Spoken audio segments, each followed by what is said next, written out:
નમસ્કાર વિદ્યાર્થી મિત્રો, જો તમારે પણ અંગ્રેજી વિષયનું પૂરક પરીક્ષાનું પેપર આપવાનું છે ધોરણ 10નું, તો આ વિડીયો ખાસ તમારા માટે છે. વિડીયોને અંત સુધી જરૂરથી જોવાનો છે. તમને હું જણાવીશ કે તમે કઈ રીતના અંગ્રેજીની અંદર સારી મહેનત કરીને આરામથી પાસ થઈ શકો છો એકદમ ઓછા સમયે. તો આ વિડીયોને બિલકુલ સ્કીપ કરવાનો નથી. આ સેમ્પલ પેપર એક લાવ્યો છું. સેમ પેપર નહીં આવે પણ ફોર્મેટ પ્રમાણે હું તમને જે સમજાવું છું એ તમારે કરવાનું છે. કે આ અંગ્રેજીના પેપરમાં તમને ગ્રામર બિલકુલ નહીં આવડતું હોય, મોટું ગ્રામર છે જે ડાયરેક્ટ ઇનડાયરેક્ટ છે, નિયરેસ્ટ મિનિંગ છે, તો પણ તમે આરામથી પાસ થઈ શકો છો અને તમારું વર્ષ બચી શકે છે. તો એ હેતુથી હું ખાસ આ વિડીયો બનાવું છું. તો પ્લીઝ વિડીયોને જરૂરથી ધ્યાનથી સમજી અને અંત સુધી જોજો. ઓકે મિત્રો, તમારા જે બીજા મિત્રો ફેલ થયા હોય એમને પણ જલ્દીથી જલ્દી શેર કરજો, કારણ કે સમય બિલકુલ થોડો છે અને આવા ઉપયોગી વિડીયો માટે આપણી ચેનલને સબસ્ક્રાઈબ કરી દેજો.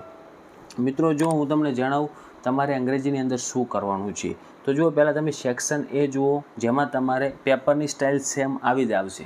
પ્રશ્ન બીજા હશે પણ પેપર સ્ટાઇલ તમારે આવી જ આવવાની છે. તો તમારે સેક્શન એની અંદર ફકરાની અંદરથી જવાબ આપવાના છે. 10 ગુણનું તમારે એ આવશે. હવે તમને એમ થશે કે સર અમને જવાબ આપતા આવડતું નથી. બિલકુલ, તો તમારે શું કરવાનું, WH વાળા જેટલા પણ પ્રશ્નો છે, મતલબ કે વોટ, વાય, હુ, વોટ, પછી વિચ, વેર, વેન, આના બધા જ ઉપયોગોનો પણ એક વિડીયો હું પછી બનાવીશ. તમે આને સારો રિસ્પોન્સ આપશો તો એનો પણ વિડીયો આવશે. તો તમારે એ બધા તૈયાર કરી નાખવાના. ફકરાની અંદરથી જવાબ ગોતવા તમને એકદમ ઇઝી પડી જશે. ઓકે, તો પહેલાં આપણે ખાલી એ 8-10 સ્પેલિંગ છે સારા તૈયાર કરવાના અને એમના ઉપયોગો તૈયાર કરી દેવાના. તમને ફકરાની અંદરથી જવાબ શોધી અને કમ્પ્લીટ ગોઠવતા તમને એના માટે તમારે કાર્ડ તૈયાર કરવાના. એ પણ હું બીજા પાર્ટમાં જણાવી દઈશ. તો તમારે 10 ગુણ તો 10માંથી એટલીસ્ટ 8 ગુણ તો સાચા થઈ ગયા. પછી આગળ જુઓ, આપણે બીજું શું આવશે, શોર્ટ નોટ આવશે. જે તમને બિલકુલ ન આવડતી હોય તો પણ તમને જે આવડતું હોય ને તમે લખી નાખજો. આપણે એમ ગણીએ કે 1 માર્ક્સ આપશે પણ આપણે હાલ 0 ગણીએ. પછી આગળ જુઓ, તમને આપેલ છે 12, 13, 14 અને 15 ટોટલ 4 ગુણના ટ્રુ ફોલ્સ આપેલા છે. હવે આમાં ક્યારેય ભૂલ કરતા નહીં. હું તમને જણાવું એ મુજબ કરી નાખજો, કારણ કે બધા પાઠ તમે હવે વાંચી શકશો નહીં, સમય બિલકુલ થોડો છે. તમારે શું કરવાનું, કાં તો બધા ટ્રુ કરી દેવાના, કાં તો 4 પ્રશ્નો ફોલ્સ કરી નાખવાના.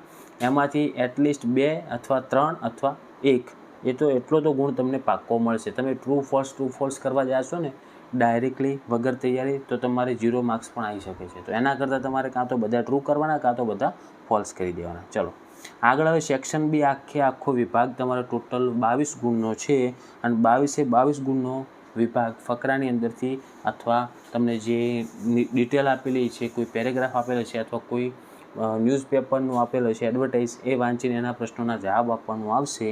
ટોટલ 22 ગુણનું. અને આ 22 ગુણ કવર કરવા હોય તો WHના ઉપયોગો, WH વાળા પ્રશ્નો કઈ રીતના બનાવવા, એ બધું તમારે શીખવું પડશે. તમને ન આવડતું પાર્ટ 2માં એ આવી જશે. હાલ તમે સમજી લો કે તમે પાસ કઈ રીતના થઈ શકો છો. ઓકે, આગળ તમે જુઓ, તમે 23મો પ્રશ્ન પણ એ રીતના જ છે કે તમને એક આલેખ આપેલો છે, એ વાંચીને એના જવાબ આપવાના છે ડેટા પ્રમાણે. જુઓ, તમારે WH જ આવે છે દરેક પ્રશ્નમાં. હાઉ છે, વિચ છે, પછી હુ છે, હાઉ મેની છે, આ રીતના પ્રશ્નો જ તમારે આવે છે.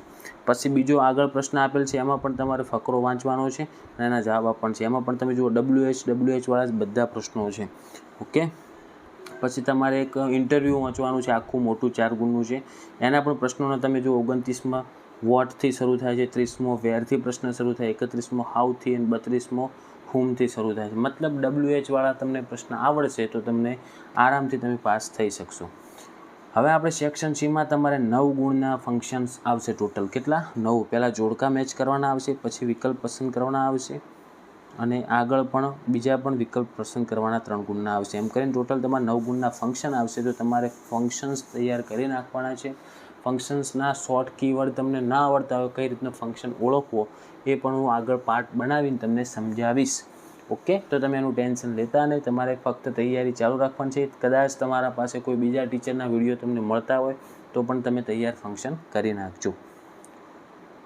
ચલો, આટલું થઈ ગયું મિત્રો. હવે તમારે જોવાનું કશું જ નથી. વિભાગ ડી તમને બિલકુલ નહીં આવડતો હોય ને તો તમે પાસ થઈ શકશો. કારણ કે જુઓ, વિભાગ સીમાં 9 ગુણનું આપણે ફંક્શન થઈ ગયા, વિભાગ બીમાં ફકરામથી જવાબ આપવાના 22 ગુણના થઈ ગયા અને વિભાગ એમાં 10 ગુણના ફકરામથી જવાબ થઈ ગયા. તો ટોટલ આટલાના જ માર્ક્સ થશે તમારે 41 ગુણ અને 41માંથી તમે 8 હજી ખોટા લખ્યા છે ને તો તમે 33 ગુણ લઈને આરામથી પાસ થઈ શકશો. ચાલો મિત્રો, આટલું ઇઝી તમને કરી આપ્યું છે. તો આ રીતે આજથી જ મહેનત શરૂ કરજો કારણ કે સમય બિલકુલ થોડો છે. ઓકે, તમે પાસ થઈ જાઓ એ જ મારો લક્ષ્ય છે. હવે જો મિત્રો, આપણે સેક્શન ડીમાં અમુક વસ્તુ તમને સમજાવી દઉં કે જે તમને આપેલું છે ને એને તમારે શું કરવાનું. જુઓ, સેક્શન ડીમાં તમારે 3 ગુણનું આવશે જેમાં અંડરલાઇન કરેલા પ્રશ્નો. તો તમે જે WH વાળા કર્યા હશે ને પ્રશ્નો કમ્પ્લીટલી તૈયાર, તો એના ઉપરથી તમને આ 3 ગુણ તો કમ્પ્લીટ આવડી જશે એકદમ ઇઝી મેથડથી. તો ટોટલ તમારે થઈ જશે 44 ગુણનું તૈયાર અંગ્રેજી વિષયમાં. તો હવે તમને પાસ થવું ઇઝી પડશે. અને તમારે બીજું શું કરવાનું છે, આવડે એટલું સાચું લખી અને બીજું કોઈ કોરું મૂકવાનું બિલકુલ નથી. દરેક પ્રશ્નના જવાબ તો તમારે લખવાના જ છે. ઓકે, તો એના પણ થોડા ઘણા તમને માર્ક્સ મળી જશે. તો ચલો મિત્રો, આપણે આજના વિડીયો માટે આટલું જ રાખીશું. તમે હવે તરત જ આજથી જ મહેનત સ્ટાર્ટ કરી દેજો. ઓકે મિત્રો, આશા રાખું છું કે વિડીયો ઉપયોગી બન્યો હશે. તો વિડીયોને લાઇક કરી દો. આવા ઉપયોગી વિડીયો માટે આપણી ચેનલને સબસ્ક્રાઈબ પણ કરજો. તમારા જે બીજા મિત્રો ફેલ થયા છે એમને તરત જ શેર કરી દો કારણ કે સમય થોડો છે ને એમને પણ ફાયદો થાય ને એમનું પણ વર્ષ બચી જાય. ઓકે મિત્રો, જેટલા પણ વિદ્યાર્થીઓને અંગ્રેજીનું પેપર આપવાનું છે એ દરેક વિદ્યાર્થીને મારા વતી બેસ્ટ ઓફ લક. હવે મળીશું મિત્રો આપણે નેક્સ્ટ વિડીયોમાં. Thank you so much for watching my videos. Thank you so much.